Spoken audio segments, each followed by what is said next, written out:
I have a friend who, his family at that time, goes back at least 15 years ago when he was approximately 20, 21 years old, his family wasn't necessarily keeping Torah and mitzvahs properly at that time.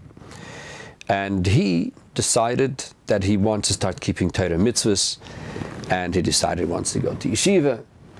And he actually came to yeshiva. His parents were not very happy, to say the least, with the fact that he came to yeshiva. And after a couple of months, they came to visit him. So they came to spend a Shabbos near the yeshiva, here in Crown Heights. And for Shabbos, they were in Manhattan. And Sunday, they came to spend time with their son here. Sunday morning, they came and met the son, and they came to 770. The son, this was during the time of Shacharis, so he brought his father into shul, and the son put on tefillin, and he started davening Shacharis, and he asked his father, in a very diplomatic way, in a nice way, maybe he would also want to put on tefillin. And the father categorically said, no, I don't want to put on tefillin. So the son, okay, he doesn't want to put on tefillin, is nisht. But while he was davening, he thought to himself, it's Sunday morning, and this was obviously after the time which is called Gimel Tammuz. He said to himself, if this was before Gimel Tammuz on a Sunday morning, this is the time when the Rebbe would stand and greet hundreds and thousands of people. And what's called, the Rebbe used to give out dollars, but really the Rebbe used to give out brachas, hundreds and thousands of brachas for anything that anybody wanted. So if this was before Gimel Tammuz, he would have gotten with his father onto the line, and they would have come to the Rebbe, and he would have told the Rebbe, this is my father, I'd like you to meet him, and I have a problem. He doesn't want to put on tefillin. What do I do with him? And of course, that would be now the Rebbe's problem, and the Rebbe would have to handle it. And we have hundreds and perhaps thousands of stories how Chassidim, throughout the generations of Chassidus, in the last 7 generations, Chassidim would approach the Rebbe with these type of problems, amongst others, that they have either a relative or a friend that unfortunately they have a problem with Torah and mitzvahs. They tried doing everything to bring them back, but there's nothing, they finally came to a point that they just couldn't do anything. And they would ask the Rebbe to please, that he should intervene. And the Rebbe would talk to these people and he would be able to get them to do the right thing. So this boy, he also said the same thing to himself, that he wishes that he would be able to bring his father to the Rebbe and let the Rebbe handle it.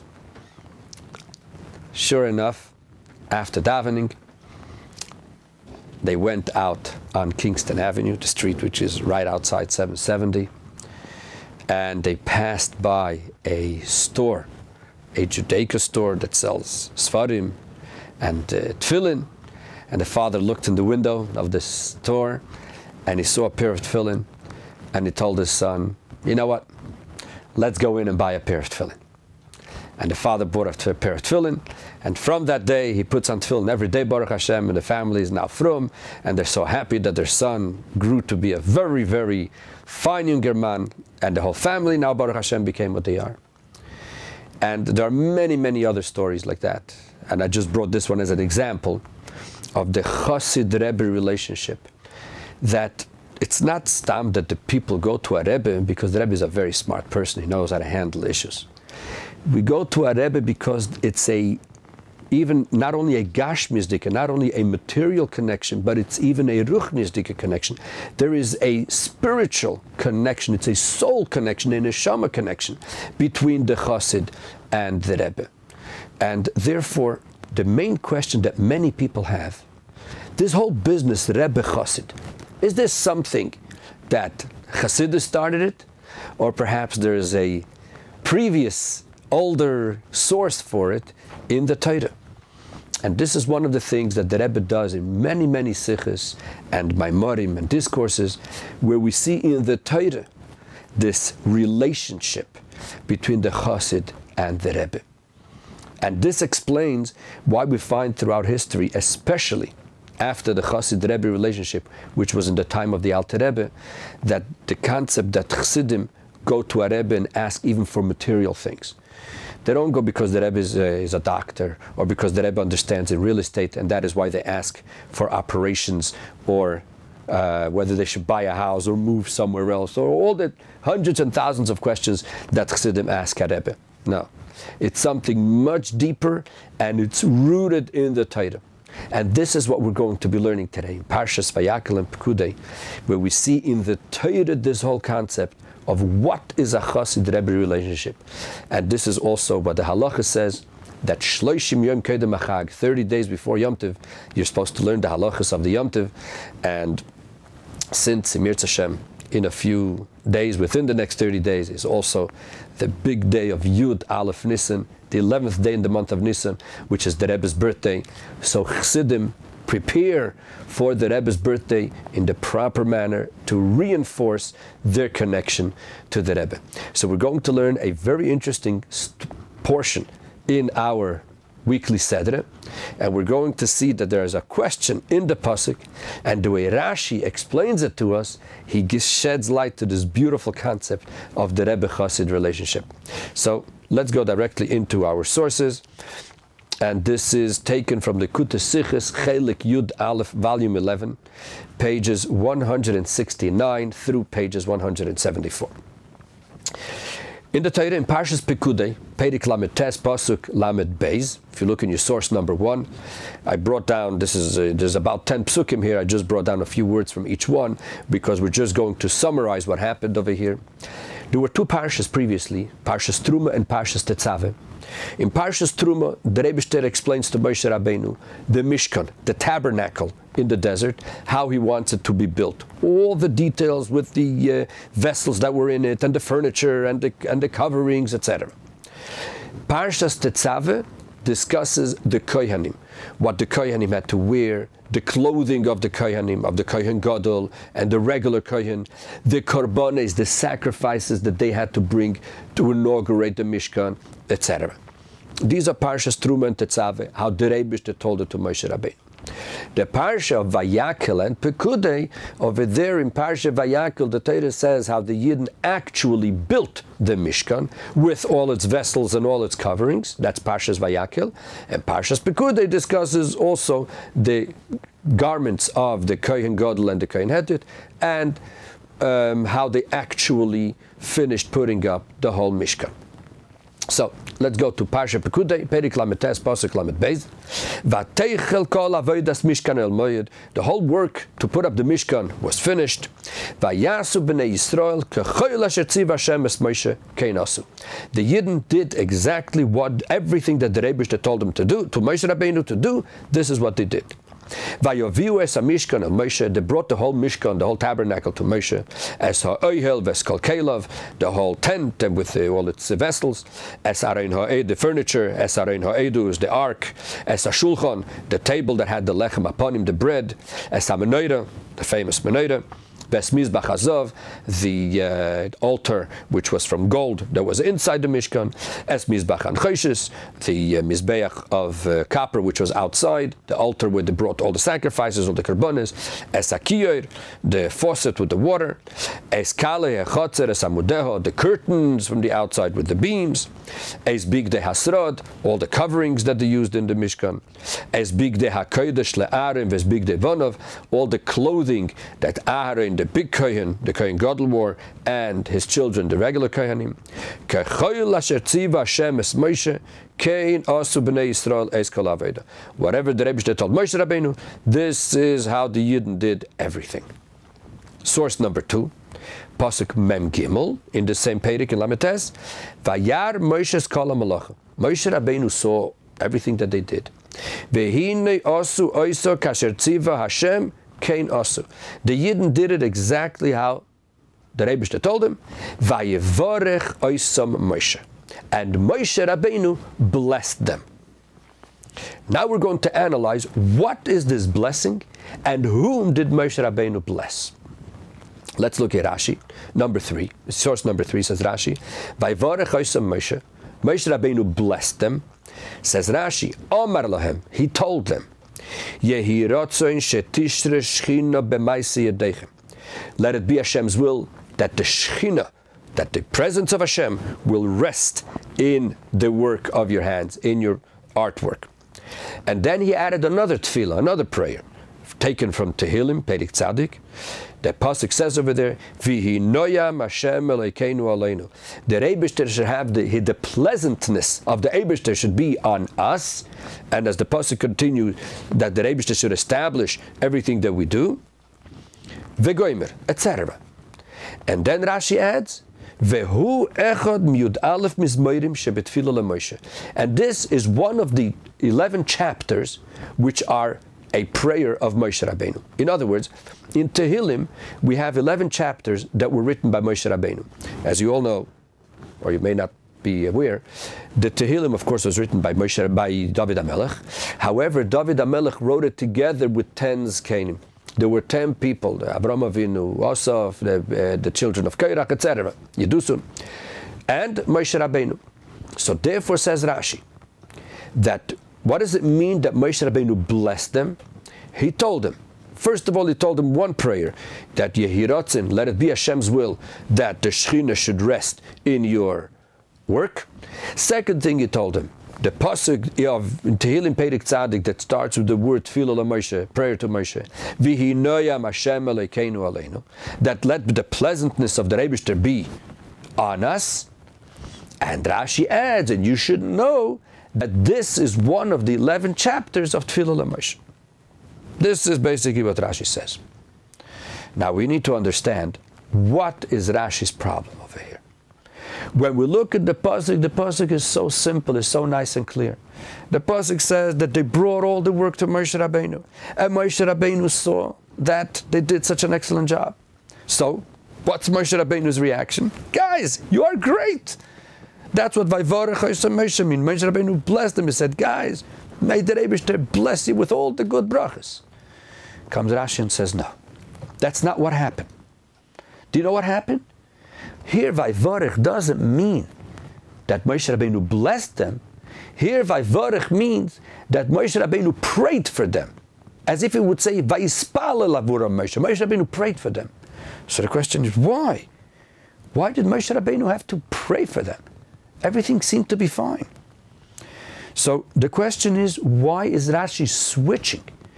All the translations in every single Chumash, look at any translation, you'll see, Vivarech Moshe means that Moshe Rabbeinu blessed them. Says Rashi, no. He didn't bless them. He prayed for them. And he not only prayed one prayer, he prayed two prayers. First he prayed, Yehiratzin, let it be Hashem's will that the Shechina should go into your work. And the second thing, he said the pasuk, Vihi noyam Hashem Elokeinu aleinu. Why? Why does Moshe, where does Rashi see that there was a problem here? That he has to pray for them. Not only that, Rashi says, the first words, look, Vivarech oisam Moshe, Moshe Rabbeinu blessed them, that's what it says in the pasuk. Says Rashi, Omar lohem, he told them. Of course. Who else is he talking to if not them? The pasuk says, Vivarech oisam Moshe, Moshe Rabbeinu blessed them. Rashi should have started. What did he bless them? Yehiratzin. Says Rashi, no, Omar lohem, he told them. Of course, he's talking about them. What does it mean, Omar lohem? And then Rashi has to finish off, and you should know that this pasuk Vihi noyam is what? It's one of the 11 chapters of Moshe. What does that have to do with this? The Perek Tzadik starts with the words Tefillah LaMoshe Ish Elikim. So we know that it's to Moshe Rabbeinu. So why does Rashi have to add? You should know that this belongs in the 11 chapters of Moshe Rabbeinu. So these are the basic questions that we need to understand. What is Rashi's problem? And the answer is very, very interesting. Rashi has a very, very simple question.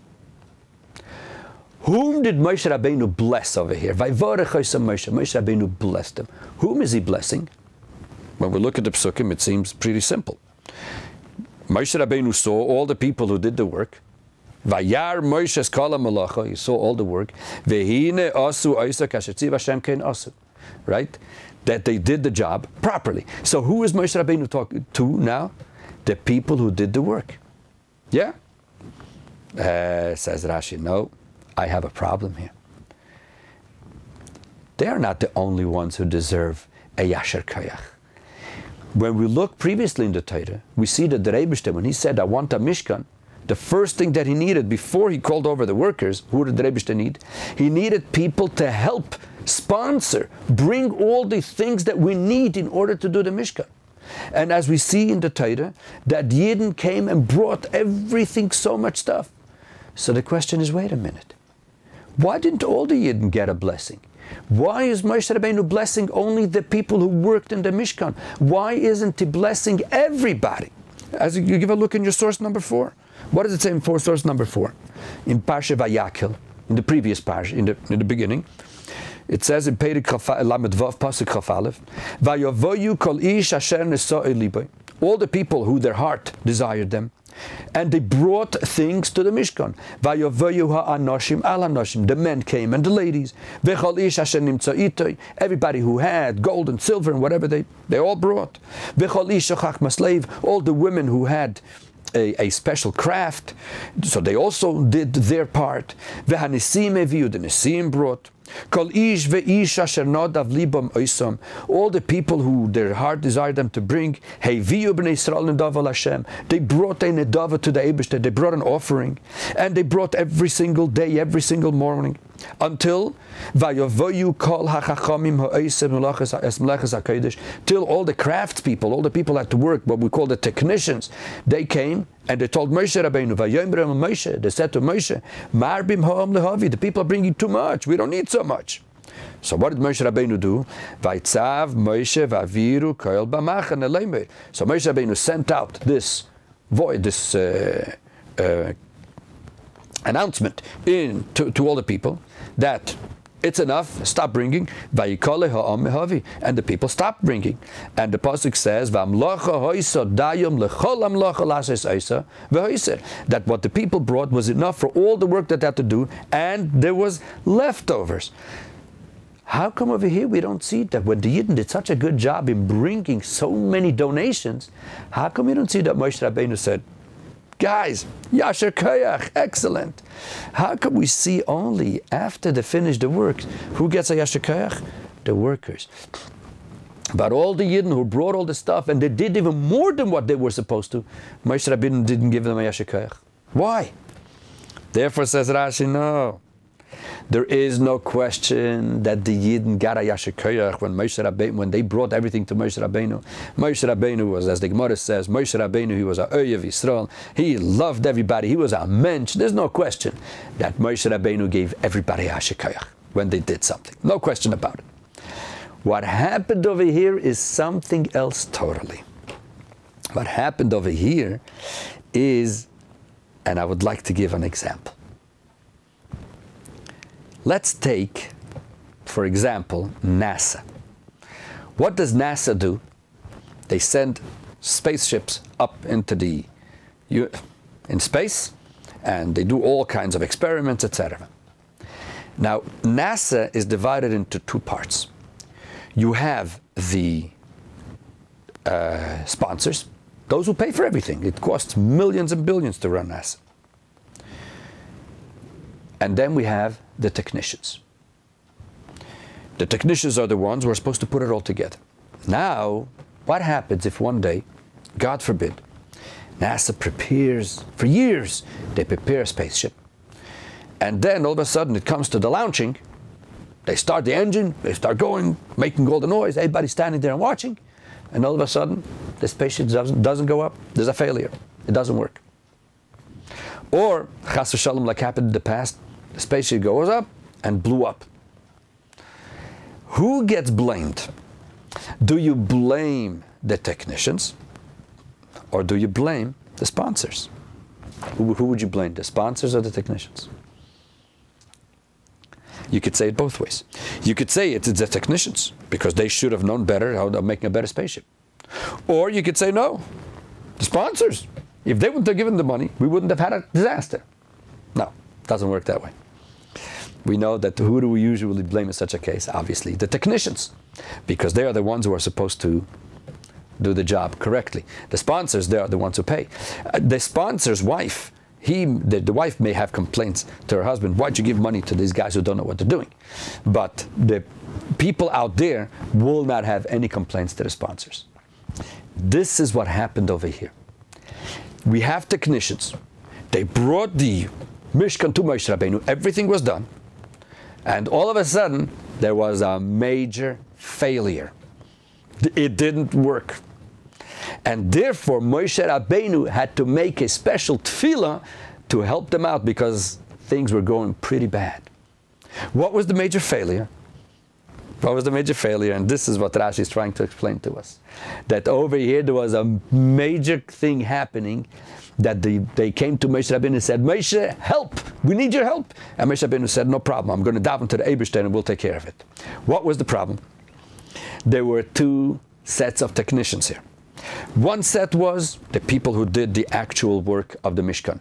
And now, the Mishkan was put up finally on Rosh Chodesh Nisan. So now we're holding on Rosh Chodesh Nisan, and the Yidden are finally putting up the Mishkan for the last time, because they used to put it up, put it down. Finally, they put it up. This was one part. The second thing that they were doing the whole week, Aaron and his children were bringing korbanos, they were bringing all types of sacrifices as a preparation, as an inauguration to the Mishkan. And we find that both of these technicians had a problem with a major failure. What was the major failure? Let's continue. Go into source number 5. By the Mishkan we already saw, they came to Moshe Rabbeinu, and Moshe Rabbeinu all of a sudden started davening for them. Obviously there was something missing here. Let's look what happened with Aaron, with the other set of technicians, with the Brocho korbanos. Look at source number 5 in Parshas Shmini. Vayisa Aaron is yada vayvarachem. This was after Aaron, after all the days that they were doing all the preparations and all the tests and the miluim to prepare the training. And Aaron came down from after he finished doing all the korbanos, all the sacrifices. Then afterwards, Moshe and Aaron came into the Oyel Moed, and then and here again they came and blessed the people. As we're going to see that it's the same type of, it's not a blessing, it's a prayer, as we're going to see in a minute. And then the Eibishter appeared to all the people, and after they blessed and the Eibishter appeared to all the people, that's when the Shekhinah came down. What happened here all of a sudden? That the Aaron finished the korbanos, and then all of a sudden he went into the Oyel Moed with Moshe Rabbeinu, and then they came out. What did they go in? What happened here? Let's look at Rashi, something very, very interesting. Rashi says, Vayvarachem, Aaron blessed all the people. What did he do? Birchas kohanim, the regular priestly blessing that we do. Now comes Rashi and tells us a story. Vayove Moshe ve'Aaron, Moshe and Aaron came in. Says Rashi, Lama nichnasu. Lama nichnasu. Why did they go into the Oyel Moed? What did he do over there? Says Rashi, listen to this beautiful story here. Aaron, so they brought all the korbanos, all the sacrifices, the nasu kol hamasim, and all the actions, whatever had to be done, were done. And v'layarda shchina leYisrael, but the shchina is not coming down. They're getting all ready. The Mishkan is here, the korbanos is here, everything is here. The Eibishter is not coming down. He's staying up there. So Aaron was very upset, and he was mitztayr, he was in pain, and he says, I know that the Rebbe is angry at me, and I'm the one who's the cause that the Shekhinah did not come down. So he told Moshe Rabbeinu, Moshe Achi, my dear brother Moshe, this is what you're doing to me, that I went into do all the work, and now I'm becoming ashamed in front of all the people. Says Rashi, Miyad nichnas Moshe imay. Right away Moshe Rabbeinu went in with Aaron into the Oyel Moed, ubikshu rachamim, and they prayed and begged the Eibishter that he should have pity on them. V'yarda Shechina leYisrael, and the Shechina came down. And that's what Rashi continues. Vayetzu vayvarach v'sa'am. They came out and they blessed all the people. What did they bless? All of a sudden here Rashi says the exact same thing, just like by the first technicians, the ones who built the Mishkan. What does it Rashi say? Vayvarach Moshe, if you remember, in source number 2, no, in source number 3, he said the two prayers. Yehiratze shetishra Shechina b'maaseh yadechem. Let it be Hashem's will that the Shekhinah should come into what you're doing, and V'hinayam Hashem Elokeinu Aleinu, They said the same thing over here. Amru, v'hinoyam Hashem Elokeinu aleinu, and yehirotze shetisha shchina b'maaseh yadechem. So it's the same exact thing that happened in Parshas Pekudei, is happening also in Parshas Shmini, which is both happening on that same day, trying to draw the Shechina down. Why? Lefi shekol shiva semei hamiluim, because of all these 7 days of preparation. Shehamidu Moshe leMishkan, the Moshe Rabbeinu put up the Mishkan. Veshimesh boy, and he worked in it. Uparke bechol yom, and every day he took it apart. Lo yishar so boy Shechina, the Shechina did not come down. Vehayu Yisrael nichlamim, the Yidden were ashamed. Ve'omrim leMoshe, and they tell Moshe Rabbeinu, Moshe Rabbeinu, our dear teacher Moshe, Kol ha'torach shetarachnu, shetishre Shechina b'neinu. Why did we work so hard for 6 months to put up a Mishkan? V'neida sheniskaper lanu avein ha'egel. So we know that the sin of the egel, of the golden calf, that Eibishter is forgiving us for it. The whole concept of making a Mishkan and the Shechina coming down is a proof that the Eibishter forgave us on the Chet HaEgel. But if the Eibishter doesn't come down, that means that he is not forgiving us. And now we did everything possible. The technicians did their jobs, the Aaron did the Karbonis, and the Shechina is not coming down. And nobody knows what to do. Aaron is getting ashamed. The people are getting ashamed. The technicians are hiding somewhere because it didn't work. Lekach amar lahem. Therefore came Moshe Rabbeinu and said, Zeh hadavar asher tziva Hashem tasu. This is what the Eibishter said that you should do. Ve'yeira aleichem kved Hashem. And the covet of the Eibishter is going to appear, and through the Karbonis and through Aaron HaKohen, etc. And the main thing is, what did Moshe Rabbeinu do? He said a special tefillah. What did he say? V'hinoyam Hashem Elokeinu aleinu, and yehirotzen shetisha Shechina b'maaseh yadechem. Once Moshe Rabbeinu, Vivorech oisa Moshe, Moshe Rabbeinu said this tefillah, this prayer, that is when the Shechina came down, and now the job was complete. So now we understand all the questions that we asked. We asked the question, how come Rashi says that Vivorech oisa Moshe, the Moshe Rabbeinu blessed them, is not a blessing? It's not a yasher koyach. What is it? It's a tefillah. It's a prayer. How does he know that it's a prayer? Because it's for sure not a yasher koyach, because Moshe Rabbeinu for sure said yasher koyach. And the proof is, because when the Yidden brought all the money, all the donations, the pasuk doesn't say that Moshe Rabbeinu said a yasher koyach. Why? Because that's a given. It's an understatement. Here, by when the technicians finished what they're doing, there was a special tefillah that Moshe Rabbeinu had to do for them. Which one? Vivorech oisa Moshe. And what did he say? Not a vivorech, a blessing that he said yasher koyach. He davened for them. He said, we're going to work on getting the Shechina down. And after Moshe Rabbeinu did that, that is when the Shechina came down. So now we can understand why Rashi doesn't say that this was a blessing, this was a prayer. The second thing that we asked is, why does Rashi say Amar Lohem, that he told them? Yes, he told specifically the technicians, not the Yidden. The Yidden didn't need that blessing. The Yidden who gave all their donations, they got their yasher koyach, and what they did was fine. The Shechina was going to come. The Shechina wasn't coming down. Everybody was blaming the technicians. It seems like you didn't do the Mishkan correctly. So therefore, says Rashi, Amar Lohem, he told them. Who?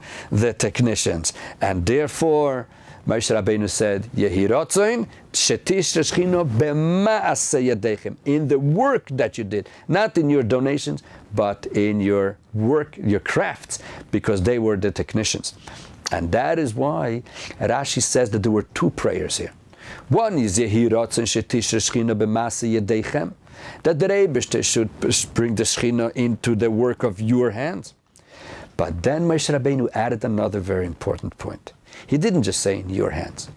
Moshe Rabbeinu was also part of these technicians, as we learned in source number 5, later in Parshas Shmini, that Aaron and Moshe together went and did the last Karbonis, etc. Right? So Moshe Rabbeinu wanted to include himself also. So therefore he said the second prayer, V'hinoyam Hashem Elokeinu aleinu, on us. He included himself together with all the technicians, saying, I am also part of this. And this is how we're going to bring the Shekhinah down. And that's why Rashi continues and he says that this is one of the 11 chapters that were said by Moshe Rabbeinu. Why does he have to add that? Because someone may think that maybe only the first few words in the chapter, Tefillah leMoshe Ish Elokim, is what Moshe Rabbeinu said, but the rest, it was said by other people. Why? Because, for example, in that same chapter it says, Yemesh Neseinu Bahem Shivim Shana. Our lifespan is 70 years. And if we're really strong, then 80 years. Moshe Rabbeinu was already 80 years when in Egypt, when he was talking to Paro, he was 80 years. So now he was past that already. So you would think that no, maybe Moshe Rabbeinu didn't say this. The Yidden are saying these, or some other people, and therefore the pasuk at the end of the Perek, V'hinoyam Hashem Elokeinu Aleinu, was said by others, not by Moshe Rabbeinu, by the Yidden, Aleinu. It was in plural. So therefore says Rashi, no, Moshe Rabbeinu said it because he wanted to include himself together with the Yidden. So what do we see over here? We see a very, very important point. That the Yidden did all the work to do the Mishkan. They brought everything was done. And the Shekhinah still didn't come down. How did the Shekhinah actually come down at the end? Moshe Rabbeinu said a special tefillah. Oh, and that's what got the Shekhinah down. Says the Rebbe, go to number 7. So the Rebbe says here in Likutei Sichos, this is the punchline, this is what we learn in the Avodah, in every single person Avodah when he wants to worship Hashem. The whole concept of the Mishkan is not, the Torah is not telling us a story that happened a couple of thousand years ago in the desert.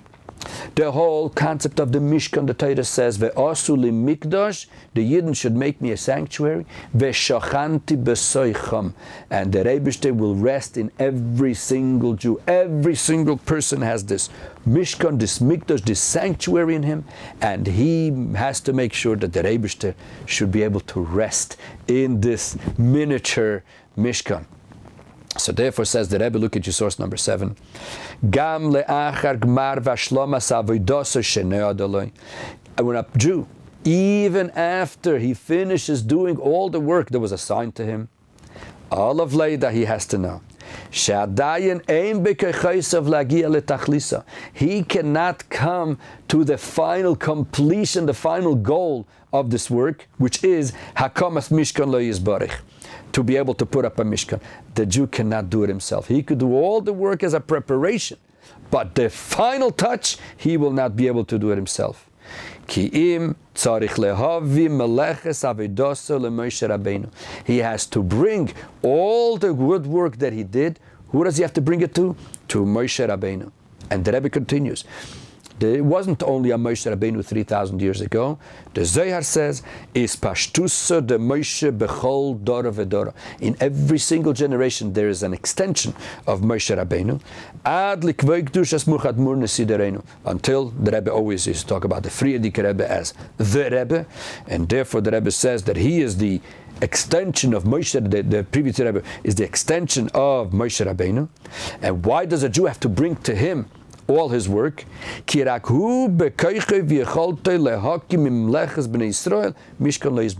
only one who could actually put up the Mishkan and finish it from the work of the Yidden, that's Moshe Rabbeinu. Why? Why only Moshe Rabbeinu? Continues the Rebbe. Later in Parshas Vayakhel, when the Torah says the second time the Aseres Adibres, the 10 Commandments, are said in Parshas Yisro, and also Moshe Rabbeinu repeats them again in Parshas Vayakhel. So as an introduction to that, says Moshe Rabbeinu the words that Anochi Oimed, I stand bein Hashem u'beinechem, between the Yidden and the Eibishter. This is Moshe Rabbeinu's job. Says the Rebbe, what is his job? He's sort of an intermediate that connects the Yidden with their Father in heaven. Therefore, even after Moshe Rabbeinu also included himself in this work, the Shekhinah still doesn't come down until Moshe Rabbeinu gave his blessing to it and his tefillah. Oh, now the Shekhinah could come down. So we see here a very strong point that how does a Yid put up a Mishkan? How does he put up his sanctuary? He has to do all the work. But ultimately, who's going to do the final touch, the bringing down the Shekhinah into it? It's going to be Moshe Rabbeinu. And the Rebbe continues, number 8. Ube'oisius pshutas, in very simple words. Kol echad ve'echad mi Yisrael, every single Jew, im kol ma'aloisa v'avodose, with all his qualities, with all his virtue and his work and his worship to Hashem. Not only does he have to bring it to Moshe Rabbeinu, but all of lihiyas davuk v'kashur l'spashtusha de Moshe. He has to be connected to this extension of Moshe Rabbeinu. A Rebbe, says the Rebbe clear here, it is directly through the Rebbe that a person connects himself to the Eibishter. As we find this clearly, a lot of people think that this is something from Kabbalah and Chassidus. Says the Rebbe, no, we find it clearly in Nigla de Torah, in the revealed part of Torah. Where do we find this? B'mechilta ala pasuk, the medrash on the pasuk in Parshas Beshalach. Vayaminu b'Hashem u'v'Moshe avdei. This is a pasuk that we say every single day in davening before Oz Yashir. What do we say? That the Yidden saw the hand of the Eibishter, etc. Vayaminu b'Hashem u'v'Moshe avdei. They believed in Hashem and in Moshe his servant. Says the Mechilta, Shekol mi shemamin b'Moshe avdei harezeh ke'ilu mamin b'Hashem. Someone who believes in Moshe Rabbeinu, it's as if he believes in the Eibishter. Why? Because it's all one thing. Moshe Rabbeinu's job is, as it says in the pasuk, as we mentioned before, that he is the intermediate between the Yidden and the Eibishter. Now, I know that for many people this seems like a novelty. Whoever doesn't learn Chassidus Chabad, to him this is something which is, wow, you know, the Jew is connected to the Eibishter through the Rebbe. This is something which is a little bit interesting. So therefore, in Chassidus, this is a subject which is explained at length, because this is one of the most fundamental parts of Chassidus, and the Alter Rebbe explains it in the Tanya, in the 2nd chapter, where it discusses the concept of the neshama, that every single Yid has a soul. He explains over there how there is the Eibishter and there's the souls, and the souls go through the souls of the Rosh Bnei Yisrael, of the heads of the Yidden. But we're not going to get into that part. Here in this Sikha, the Rebbe goes through a little bit, in a very short, this concept. Where do we see it in Torah, in Halacha, this concept of a Chassid connecting to a Rebbe? So the Rebbe says as follows. Look at number 9. Says the Rebbe as follows. Yisei Ramizu. Even more than this. Kol inyon of shal kol echad ve'echad mi Yisrael. Every single detail which pertains to a Jew, heim begashmis v'heim beruchnis, whether this is material or spiritual, tluyim heim behanasi, they are dependent on the nasi, on the Rebbe. And says the Rebbe, v'gam zeh eine inyan hanemar rak beKabbalah v'Chassidus. This is not something which is only in Kabbalah and Chassidus. In Kabbalah and Chassidus it's explained at length, but says the Rebbe, ela mefurish hu beGemara. There is a clear Gemara that says this. Where's the Gemara? Go to your source number 10. The Gemara says, Baba Basre Dafkuf Tezayin Amid Aleph. The Gemara says as follows. Source number 10. Darash Rapinchas Bar Choma. Rapinchas Bar Choma said as follows. Kol sheyesh lo chole b'seich beisei. Anybody who has a chole, somebody who's ill, somebody who's not well, in his house, yelech etzel chochom, he should go to the chochom, to a sage, v'yevakish olav rachamim, and the chochom will daven for him and ask the Eibishter for mercy. Shenemar, as it says in the pasuk, and the Gemara brings a pasuk. When we look at Shulchan Aruch, in the Code of Jewish Law, we find another interesting detail. The Gemara just says that whoever has a chole, someone who's ill in his house, he should go to a chochom and he'll daven for him. The Shulchan Aruch, the Ramo, who's on the Shulchan Aruch on the Code of Jewish Law, he adds another word over here. What does he say? Look at source number 11. The Shulchan Aruch in Hilchas Bikur Cholim Simen Shim Lamed Hey in the Ramo, in Sif Yud. The Rama says like this. Yashaimrim, there's some that say, the Gemara that we said before, Shemi sheyesh lo chole bebeisei, someone who's ill in his house, yelech etzel chacham shebeir, he should go to the chacham which is in town, beir, sheyevakesh olav rachamim, that he should daven for him. Which means that we have three things over here. We have a chole, someone who's ill. We're soon going to have to figure out what does it mean, someone who's ill. And what does the person who's ill have to do? He has to go to the chochom, we'll have to try to figure out what's a chochom, what's a sage. Shebe'ir, in the town. What's a chole, what's a chochom, and what's a town? What are these three things? Let's analyze them. So let's start with a chole, a sick person. Source number 12. This is a Yerushalmi. In Shabbos Perik Yudal Dalacha Gimel says the Yerushalmi as follows. Amar Rab Abun. Rab Abun said as follows. There's a pasuk that says, "Ve'heisir Hashem imcha kol choli." The Rebbe is going to take away from you all your sicknesses. Says the Yerushalmi, who were these sicknesses? Ze yetzer hara sheroishe masuk v'seifei mar. This is the yetzer hara. The beginning is always sweet, but the end is always bitter. But when someone does an aveda, why does he do an aveda? Unfortunately, because it's very geschmack, it tastes good, or it's for whatever reason. But then later he feels bad. So who is this sickness? The yetzer hara. Why is a sickness called chole?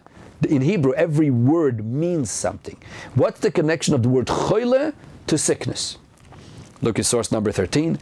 This is a maimer from the Rebbe Rashab. He said in the year Tov Reish Nun Gimel, page Reish Samach Tes, source number 13, says the Rebbe Rashab, Chamishim Share Bino Nivru Ba'olam. When the Rebbe created the world, he created 50 gates of knowledge, of Bina, 50 gates. What is a chole? Chole begematria mentes. The numeric value of the word chole, ches, vav, lamed, hey, is 49. In other words, the Rebbe created 50 gates of knowledge. 50 is complete. A chole, someone who's ill, is only 49. He's not complete. He's missing something. What is he missing? Says the Rebbe, shechoser sharanun. He's missing that 50th gate. What does that mean? How does that happen that a person is missing? He got to 49. What happened over here? Continues the Rebbe, because nimshach achar atzasa yetzer, because he unfortunately followed his yetzer, which is the inclination not towards the positive. And what does that do when you follow the non-positive way? The Rebbe continues later in the Maimer, Geirem chalishus b'Torah mitzvahs. Then he makes a weakness in his Torah mitzvahs. Someone who's strong till the end, he reaches the number 50. But someone who's not so strong because he follows the chole, the sickness, the yetzer hara, so then he's missing in Torah and mitzvahs. But sometimes he has this feeling of remorse. What does it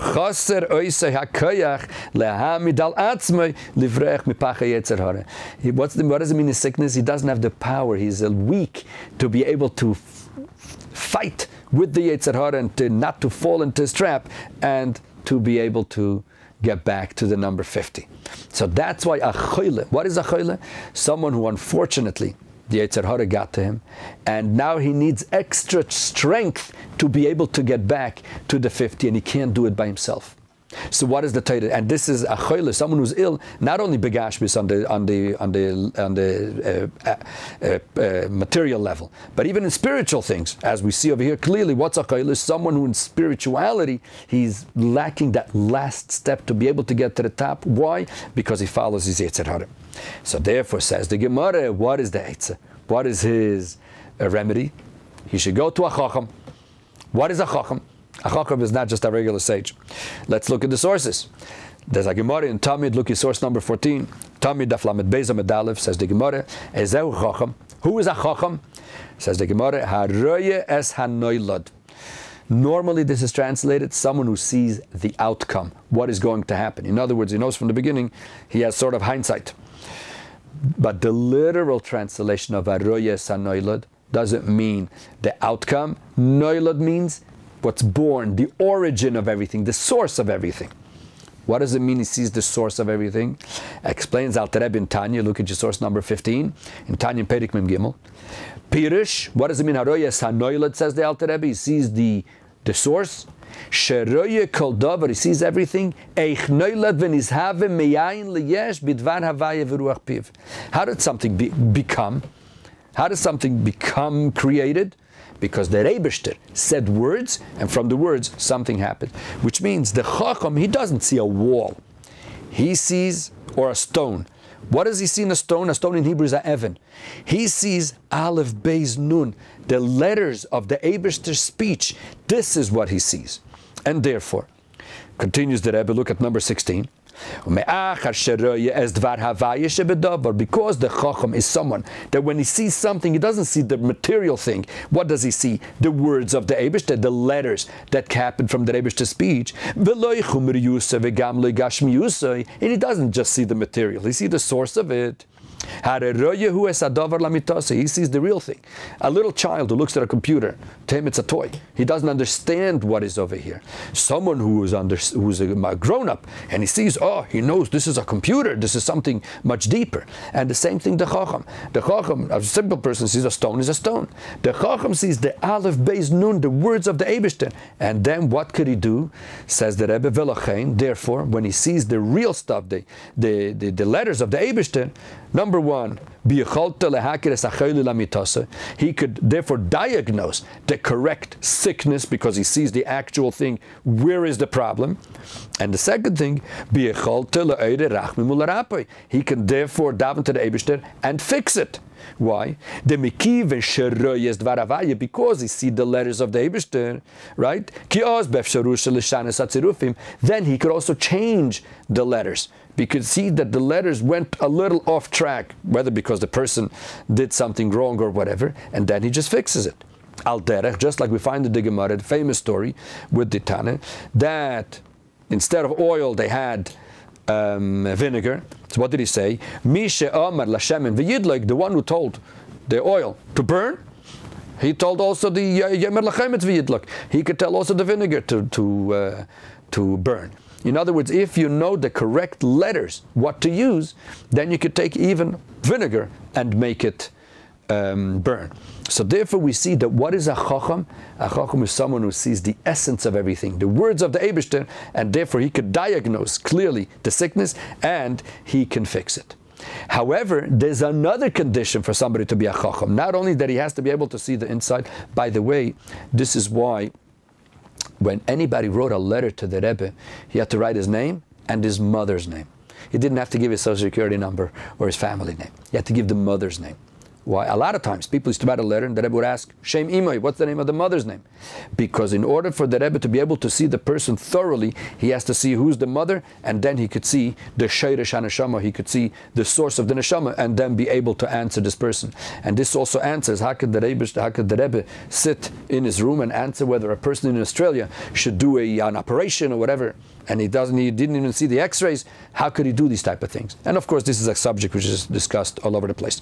But here we're just going to see what the Rebbe explains here in this Sicha. That if someone is a Chole, someone is missing something, what does it mean he's missing something? He's trying to reach a higher level, and unfortunately the Yetzer Hara is not letting him. He has to go to a chochom. Who is a chochom? Someone who doesn't just see the material side of things, the simple, the technical, but he actually sees the Dvar Hashem, which is in everything. But that's not enough. This chochom has to be ba'ir, he has to be in the city. What does it mean he has to be in the city? Continues the Rebbe in number 17. He doesn't close himself in his little box. Although he's busy in his learning and davening, etc. What happens? He is in the city, he knows exactly what's going on outside. And he's totally devoted to all the Yidden that are found over there. And therefore, he asks Rachmim for them. And this is one of the sources of the whole concept of Chassidim going to a Rebbe. Why? Because Chassidim see that in order to recharge, in order to become a better person, there's only one way how to do that. As the Gemara says, you go to the chochom. Who is the chochom? Someone who sees the essence of a person, and he is mevakesh rachamim, and he could put a person back on his track. However, says the Rebbe, it doesn't work that every single person has a problem, you run to the Rebbe and that's how it goes. Says the Rebbe, no, this is not how it works. There's a condition here, and this is what we learn in our parsha. What's the condition? What did we say number 1 before? Look at source number 18. Vayasu b'nei Yisrael kechol asher tziva Hashem es Moshe kein asu. That the Yidden did everything that the Rebbe told them through Moshe Rabbeinu, and only after that Moshe Rabbeinu came and he did his part of praying for them. Why? Because the first thing that has to happen is the Yid has to work, he has to do everything within his possibility Once he does everything within his possibility, here's where Moshe Rabbeinu kicks in and puts everything into place that the Shechina should come down. But if a person will just sit at home and say, I'll let Moshe Rabbeinu do it, I'll go to Moshe Rabbeinu and let him pray, that doesn't work. How do we see it? Look in your source number 19. There's a Gemara says in Baba Kama, the Gemara says as follows, Daf Pei Yamid Aleph. The Torah says, Verapo Yerape. That there was a whole story in Parsha Mishpatim that if someone hurt somebody, etc., says the Torah, Verapo Yerape, that if he goes to the doctor, then the other guy has to pay the doctor bills. Says the Gemara, what do we learn from here, from Verapo Yerape, that you go to the doctor? Says the Gemara, Mikan Shenitno Reshus L'Reifel L'Rafes. From here we see that the Rebbe gave permission to a doctor to heal. A person can't, if let's say a person hurts himself, he can't just say, I'm going to daven to the Rebbe and I'll get better. No. The Rebbe says you have to do something in Gashmis in the material level. What do you mean? You have to go to a doctor, and the doctor is going to be the shliach of the Rebbe to fix it. And of course, you have to daven to the Rebbe that should work. But we have to do a practical action to fix the problem. And once we do our practical action, the Rebbe will give the rest. Just like when it comes to business, to work. The Rebbe gives a broche in everything that you do. Lahavdil by the Goyim, there's a saying, God helps those who help themselves. Which means the Rebbe wants you to do the kelim. You prepare the work, and the Rebbe will already give the bracha. Says the Rebbe in source number 20 that we have to do everything within our possibility. But if there's still something lacking, the Yidden, when they have to build a Mishkan. In other words, if they didn't build the whole Mishkan, everything that they can do, and the Rebbe says, and for example, this is something very known by Chassidim, like the famous saying of the previous Rebbe, that there are Chassidim, that they are called Tzares Chassidim. Tzares, the Chassidim that come only when they have a tzara, which means when everything is fine, they don't come. What does it mean they don't come? When the Rebbe wants the Chassidim to go and do Hafat Samayonis, spreading Yiddishkeit, and do all kinds of things, and the Rebbe starts a whole campaign, we don't see these guys. When do we see them? All of a sudden they have a problem. They come running to the Rebbe, Rebbe, I need your help, because this one is ill, or whatever the story is. And they come and they need, and the Rebbe should do a miracle, and all kinds of things. That's the only time when you see them, when they have a problem. But when everything is fine and the Rebbe needs them, we hardly see them. Says the Rebbe, b'matzav kazeh, someone who's in that situation,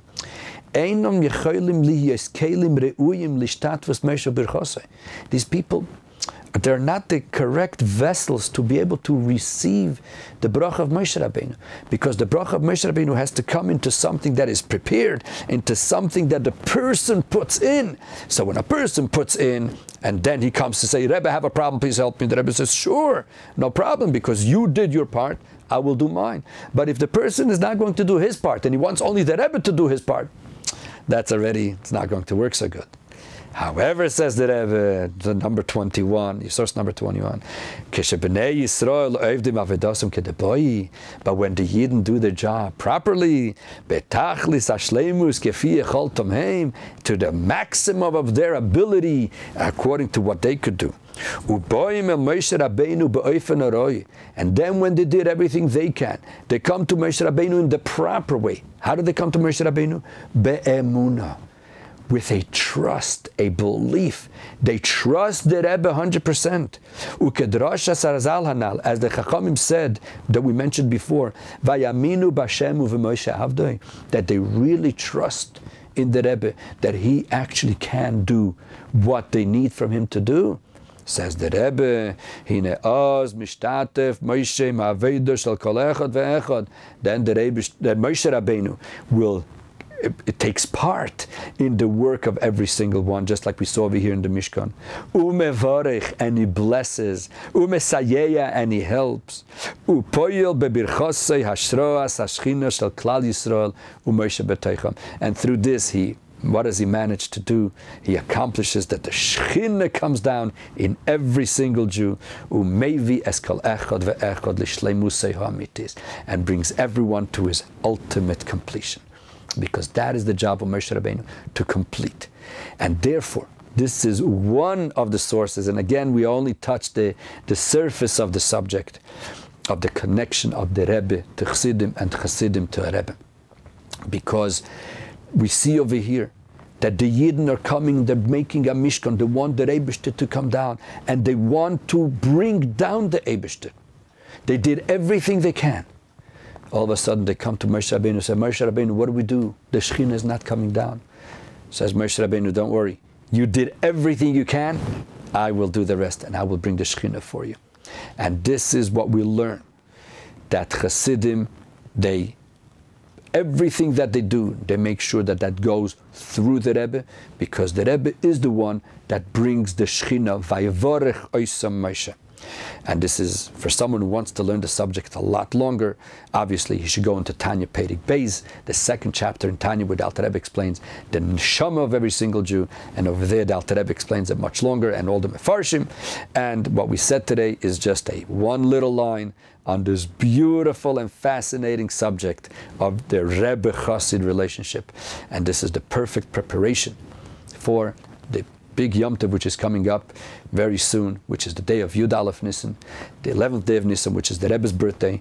And Chassidim, in honor of the Rebbe's birthday, they recharge in their connection to the Rebbe. So of course, when we learn it in the Parsha, and we see that ve'asu lemikdash v'shachanti b'seicham, that how do we manage to bring the Shekhinah down together, all of us together, do all the work that we can, and then we bring it all to Moshe Rabbeinu, and then the Shekhinah comes down, then we are certain that the Mishkan, that was the beginning of a beautiful edifice, which first became the first Beis HaMikdash, then became the second Beis HaMikdash, and ultimately this will be the third Beis HaMikdash. And as the Rambam says, that who is going to build the third Beis HaMikdash?